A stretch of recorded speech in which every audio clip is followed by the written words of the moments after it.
Bonsoir mesdames, bonsoir messieurs. Nous sommes très heureux de vous savoir nombreux ce soir dans le cadre de votre magazine, l'invité du grand journal, au cours de laquelle nous parlons généralement des questions d'actualité à travers le pays, mais aussi le monde. Les Congolais de la République sœur du Congo-Brazzaville seront au vote ce 21 mars pour se choisir leur président de la République. En lice, 7 candidats, notamment l'actuel président Denis Sassou Nguesso, qui a battu d'ailleurs campagne à travers tout le département et il clôture d'ailleurs ce vendredi, n'est-ce pas, à Brazzaville, la capitale.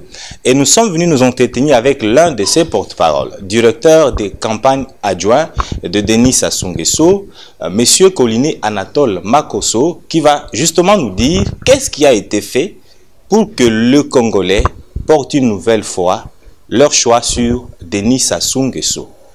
Puisque sa base, c'est Pointe-Noire, qui d'ailleurs n'avait pas correctement voté pour le candidat Denis Sassou Nguesso, selon certaines informations, qu'est-ce qui a été fait pour que 2021 soit différent de 2016? Pour ce, je ne suis pas seul, je suis accompagné de Moïse Dianichaï, à qui j'ai dit bonsoir Moïse. Bonsoir Jean-Pierre. Et à monsieur Koliné Anatole Makosso, porte-parole du candidat Denis Sassou Nguesso, nous disons bonsoir.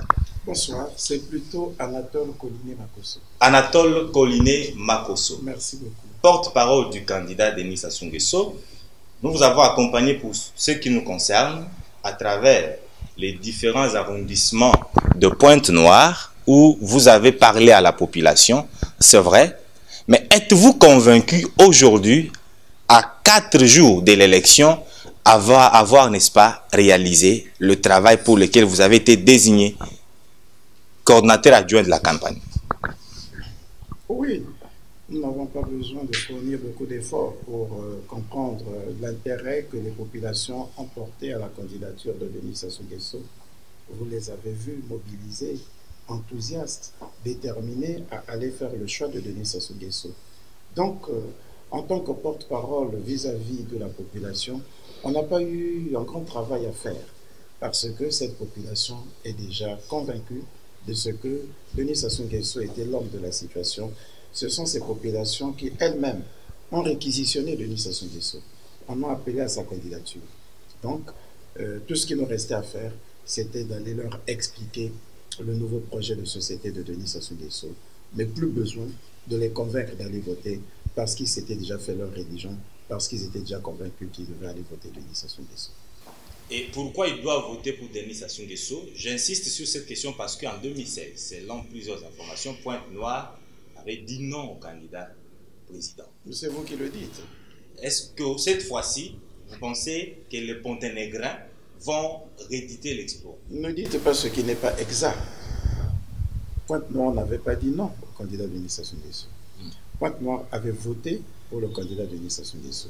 Ce qui s'est passé en 2016, c'est qu'il y a eu une coalition d'intérêts des cadres de l'opposition qui ont mis en œuvre une stratégie du resserrement, qui ont fait porter toute leur voix sur un candidat. Ce qui fait que Denis Sassou Nguesso n'avait pas pu franchir la barre de 50%. Et les 50% ou les 50 et quelques pourcents obtenus par l'opposition étaient des voix disparates, voilà, et qui ont favorisé un candidat de l'opposition selon leur stratégie. Si l'élection avait été plurielle du côté de l'opposition, même s'il était arrivé que Denis Sassou Nguesso n'eût pas eu la majorité absolue, il aurait la majorité relative, voilà. Et qu'est-ce qui a fait que les Congolais aient cru que Denis Sassou Nguesso n'avait pas eu le score qu'il méritait à Pointe-Noire? C'est simplement parce que, comme dans une salle de classe, pour un élève qui est habitué à avoir 19 ou 20 sur 20 en mathématiques, le jour où il a 16, 15%, il en est inquiet parce qu'il pensait pouvoir mériter mieux. Et c'est ce qui s'est passé. Maintenant, qu'est-ce qui va faire qu'en 2021, ils votent? D'abord parce qu'ils ont mal accueilli, ou les populations de Pointe-Noire ont mal accueilli le procès d'intention qui avait été fait à leur endroit. Et vous verrez qu'elles se lèveront beaucoup plus nombreuses qu'elles n'ont été debout en 2016. En 2016, il y en a certainement aussi qui pensaient que le président était déjà élu et qu'il n'avait pas besoin de se lever.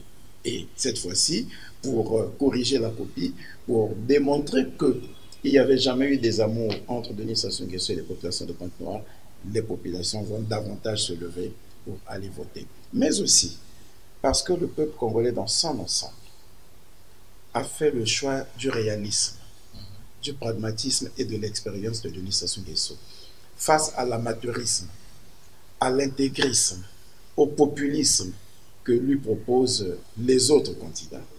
Le peuple congolais n'est pas prêt à faire un saut dans l'inconnu en se mettant derrière des bonimenteurs, des gens qui n'ont rien à leur proposer de concret.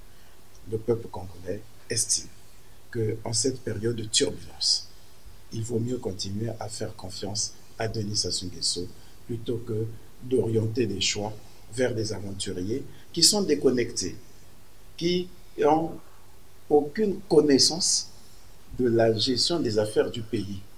Parce que, pour certains, ils sont oisifs depuis 15-20 ans. Ils sont dans l'oisiveté. Et ils se lèvent un matin pour dire « je me porte candidat ». Vous n'avez aucun contact avec l'État, avec l'administration, avec même le secteur privé. Vous ne faites rien du tout pendant 15-20 ans et vous vous levez pour vous faire candidat. Attendez, la présidence, ce n'est pas l'auto-école, ce n'est pas un centre d'enseignement et d'apprentissage, ni de formation pour apprenants. C'est une question d'expérience, vous le dites, le peuple doit faire le choix du réalisme, mais lorsque le candidat Denis Sassou Nguesso lui-même reconnaît n'avoir pas réalisé ce qu'il avait présenté au peuple en 2016 et demande l'accompagnement de celui-ci pour que cette fois-ci, qu'ensemble, il atteigne, n'est-ce pas, l'objectif. Il ne vous a pas dit ça, le candidat Denis Sassou Nguesso. Il a dit poursuivons la marche. Ce qui n'a pas été fait, poursuivons ensemble pour le réaliser. Il reconnaît que quelque chose n'a pas été fait à cause justement de la crise. Mais cette crise vient d'être amplifiée par la Covid, par exemple. Qu'est-ce qui peut rassurer les Congolais que cette fois-ci, Denis Sassou Nguesso fera mieux? Avez-vous déjà fait une course d'endurance? Vous vous donnez une projection. Vous dites, je vais faire 500 mètres en 1 minute 20. 1 minute 20, vous êtes à 400 mètres. Vous vous arrêtez ou vous poursuivez? Vous dites, on poursuit. Je n'ai pas pu le faire en 1 minute 20, mais puisque j'ai encore le souffle et que je dois continuer ma marche, je continue jusqu'à arriver à destination. C'est le cas. Nous nous étions donné un certain nombre d'objectifs pour 2021 sur les 5 ans entre 2016 et 2021 sur la base d'un programme qu'on appelle la marche vers le développement. Ce programme a été ralenti. Cette marche a été ralentie avec la crise économique et financière qui a frappé tous les pays, non pas seulement le Congo. Cette marche a été ralentie avec la crise sanitaire qui a frappé le monde entier, pas seulement le Congo. Vous comprenez donc que du fait de ces pesanteurs extérieures, de ces chocs externes, il était difficile d'atteindre l'objectif visé en 2021 en ayant accompli tout le programme. Mais cela ne veut pas dire qu'on n'a pas pu le faire. Si, des choses importantes ont été faites. Malgré le fait que la marche a commencé un peu comme sur des chapeaux de roue, avec la situation que nous a imposée le département du Poul, sous le coup de la manipulation, de l'instrumentalisation des violences par des démocrates qui n'ont jamais rien compris de ce qu'est la démocratie et de ce qu'est l'acceptation des résultats des urnes. Voyez-vous, c'est pour cette raison que Denis Sassou Nguesso a proposé à ses compatriotes de poursuivre la marche pour que nous arrivions au bout du processus que nous nous étions fixés. D'ailleurs, on vous voit avec le projet de société en main. Alors, dernièrement, nous étions avec vous, vous étiez en train d'évoquer justement cette problématique de la crise qui explique le slogan d'ailleurs du candidat qui demande à ce que nous puissions poursuivre cette marche qu'il a entamée en 2016, qui n'a pas pu finir, comme vous le disiez tout à l'heure. Mais on parle notamment de la forte dépendance de l'économie congolaise à l'or noir, au pétrole par exemple, qui a connu une chute considérable dans le marché. Alors maintenant qu'il demande un autre mandat pour poursuivre cette marche-là? Comment compte-t-il se sortir de cette dépendance-là pour pouvoir atteindre les objectifs dans ce projet? La relance de la croissance et de l'économie se fait sur la base d'une politique que le candidat Denis Sassou Nguesso oriente vers la diversification de l'économie pour sortir du tout pétrole. Et c'est un programme engagé depuis un moment.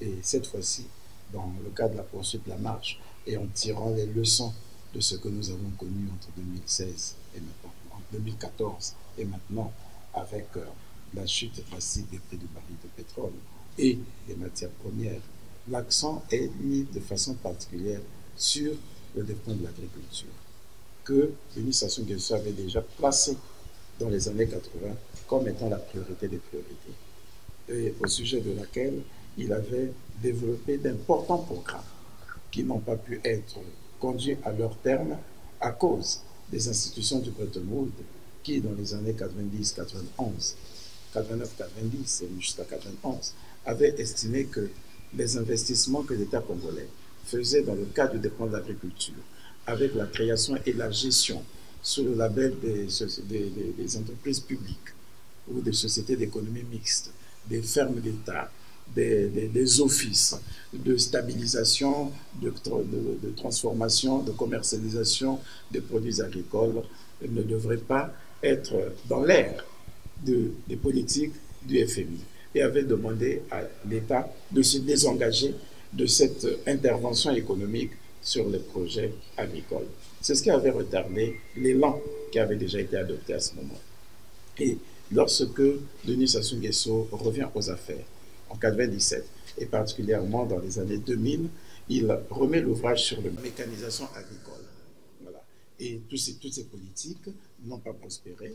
Et en fait, ce qui amène Denis Sassou Nguesso à reposer le problème, c'est le fait qu'il se soit donné des indicateurs de performance.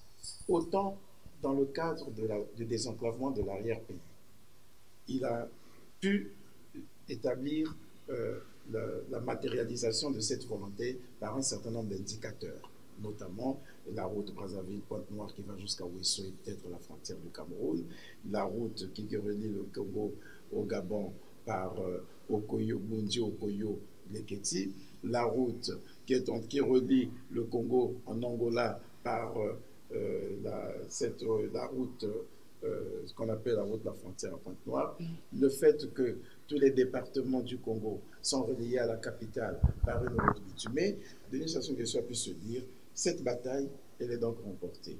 Et il n'est pas le seul à le penser. Le chef de file de l'opposition le reconnaît lui-même lorsqu'il dit, il faut dire qu'en matière de désenclavement de l'arrière-pays, de la construction des infrastructures et l'unification du territoire, Denis Sassou Nguesso a fait ce que ses prédécesseurs n'ont pas pu faire. Donc là, il a un indicateur de performance. Il regarde au niveau de la santé, qui était aussi une de ses ambitions dans les années 80, la santé publique. Il réalise que là aussi, j'ai quelques indicateurs de performance. Lesquels? Notamment l'amélioration de l'espérance de vie des Congolais. Entre 2000 et 2015, l'espérance de vie des Congolais s'est améliorée de plus de 12 à 14 ans. Il regarde la réduction de la mortalité infantile. Entre 2000 et 2015, la mortalité infantile est partie de près de 88 pour 1000 à 38 pour 1000. Il regarde les infrastructures que nous avons construites en matière de structures hospitalières. Il regarde l'investissement fait dans le cadre de la formation des médecins et du personnel de santé. Pour une fois au Congo, on a formé en l'espace de 4 ans, ou on va former en l'espace de 5 ans, près de 2000 médecins formés à Cuba, avec justement la formation de qualité. Il se dit oui, avec les plateaux techniques totalement rénovés dans certains hôpitaux, il dit là je peux dire que nous avons réussi. Sauf que lorsqu'il s'agit de l'agriculture, sur la base de ses propres critères de performance, il dit nous avons encore un grand travail à faire. C'est quoi les critères? C'est le volume d'importation des denrées alimentaires. Il constate que nous importons pour plus de 800 milliards de francs CFA par an des produits alimentaires. Et on va jusqu'à importer les légumes, notamment les safou. Il dit, là, nous avons encore un grand travail à faire.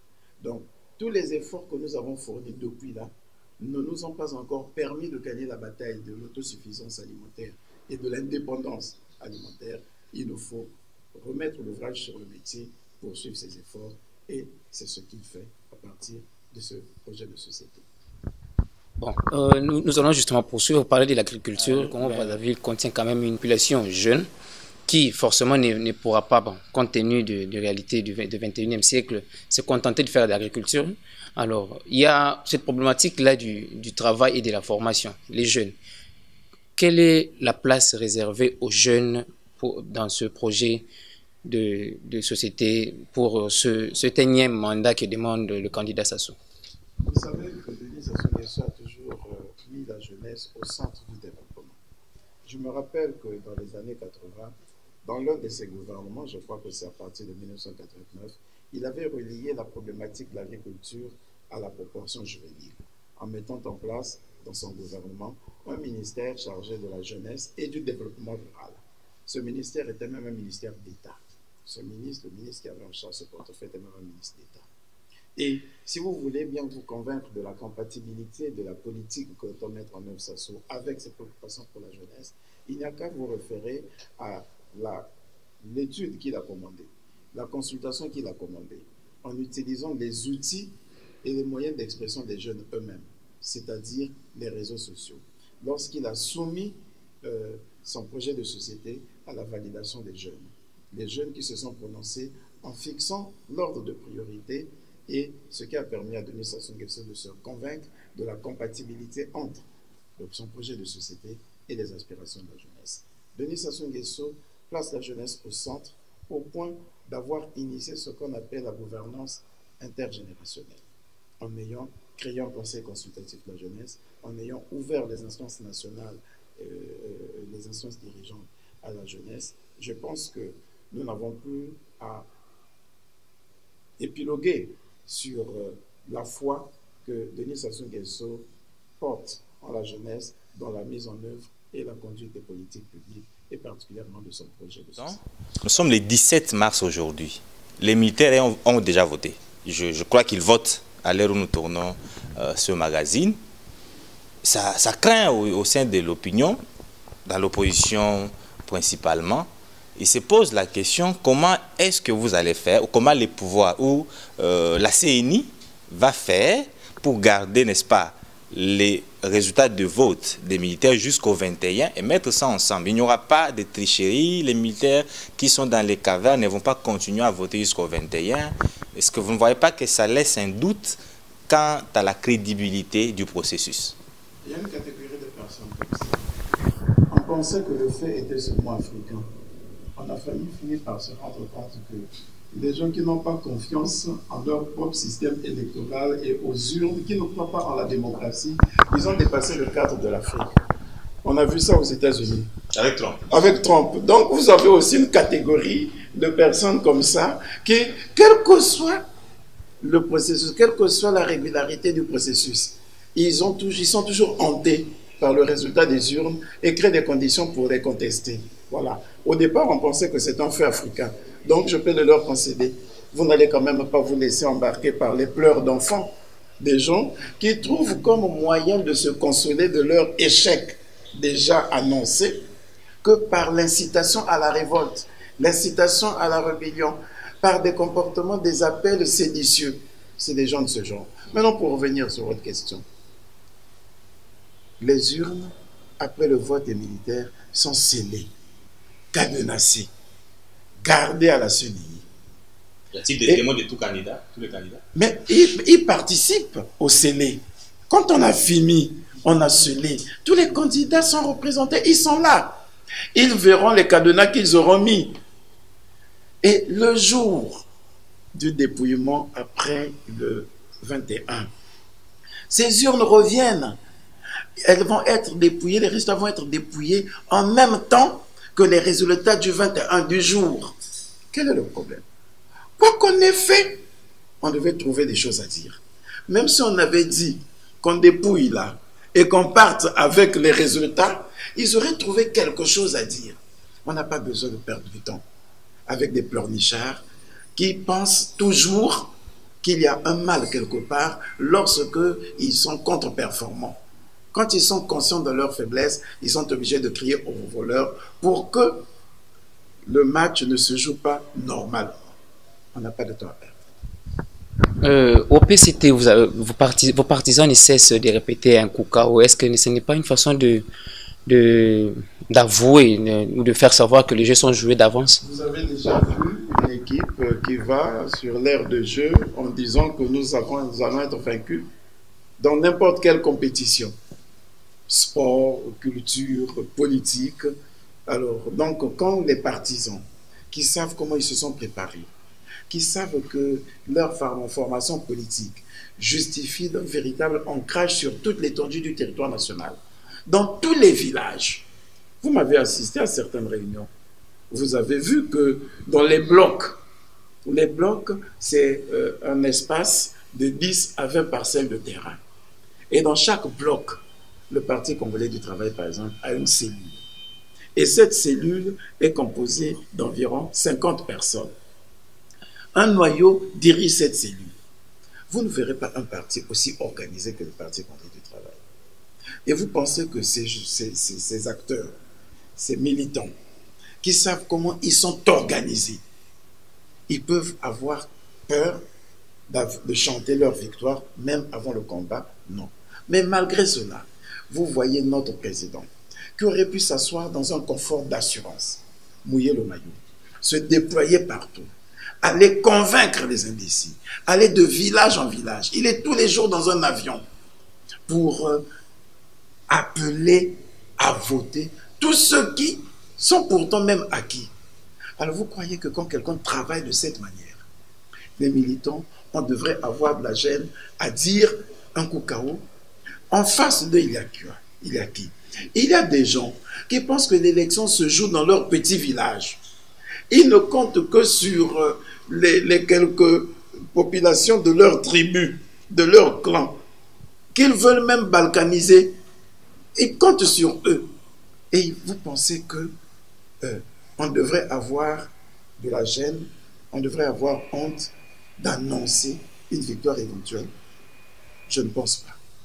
Mais toujours est-il que ceux-là qui prétendent que nous sommes en train de dire que l'élection est jouée d'avance, qui prétendent que ce n'est qu'une formalité, parce qu'ils n'en pensent pas moins, parce que c'est ça la vérité.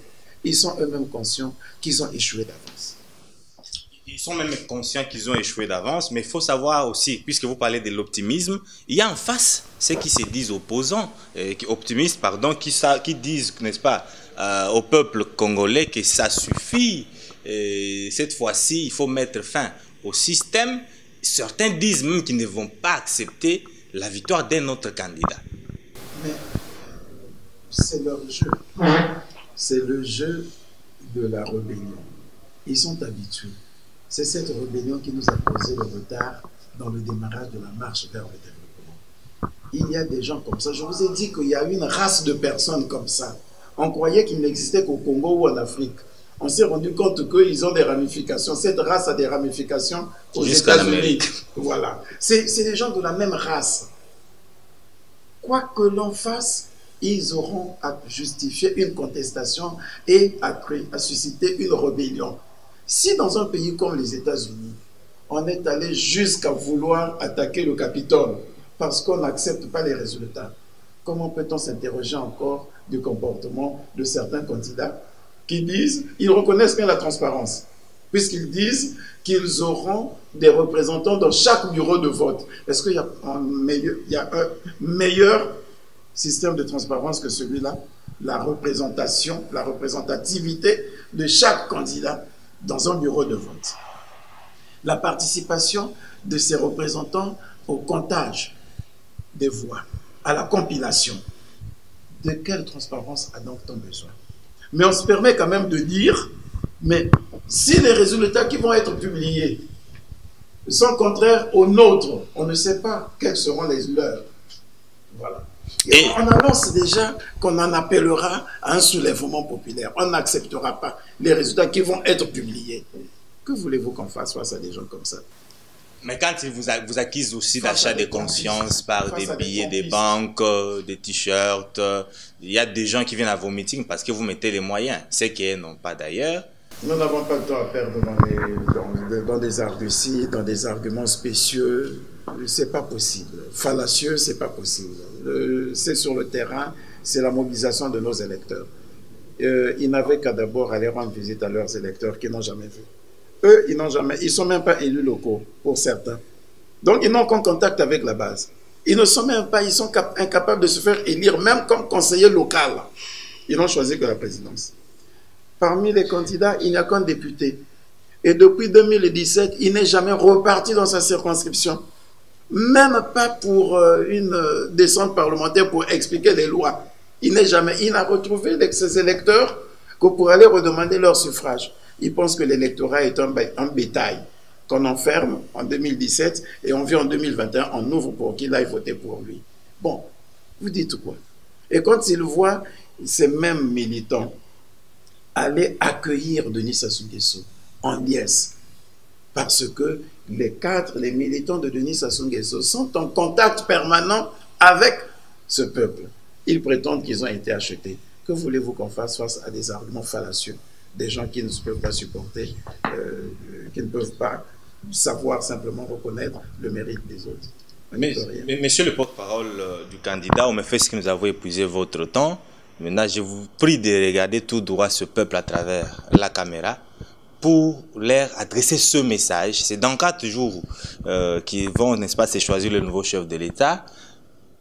Pourquoi ils doivent voter et comment voter?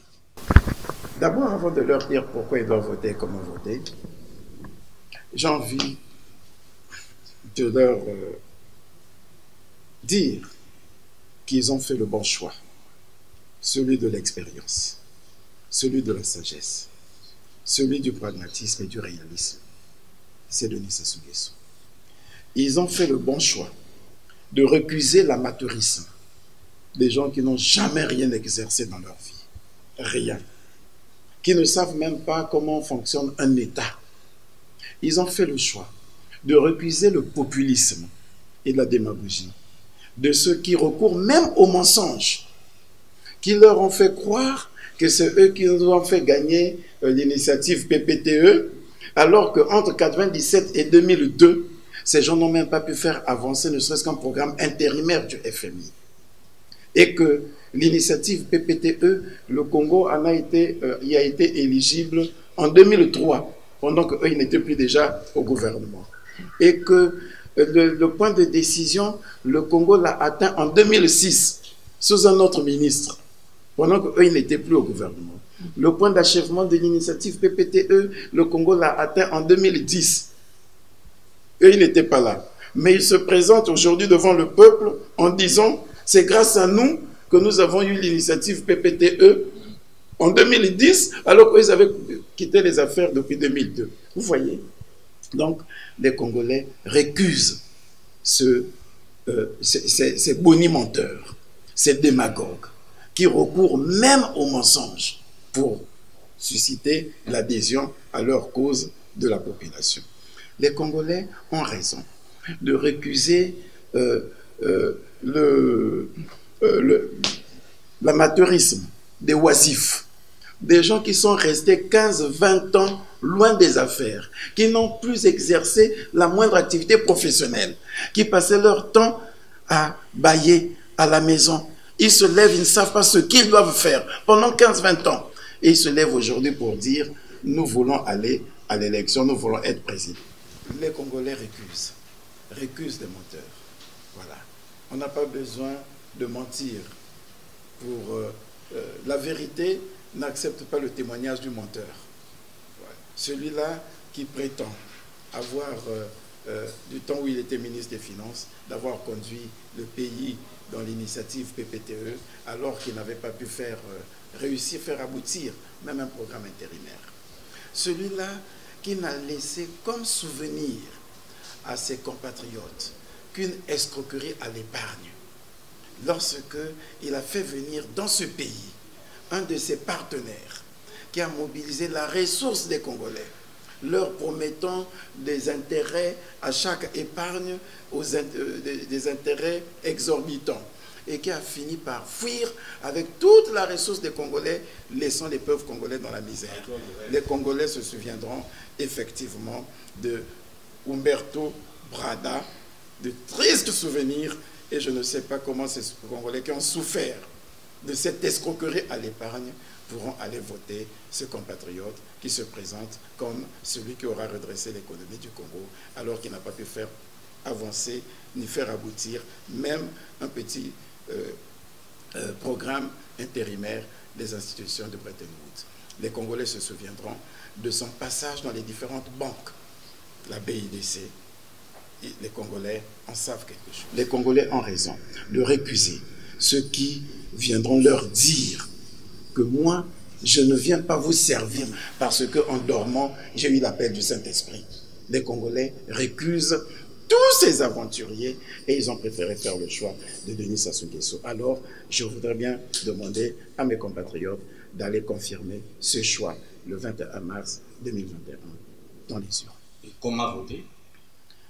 Ils savent qu'il y a un bulletin unique et Denis Sassou Nguesso est au numéro 1. On n'est jamais premier par hasard. Et leur suffira simplement de mettre le doigt dans l'encrier et de poser l'index sur l'espace réservé à Denis Sassou Nguesso au numéro 1.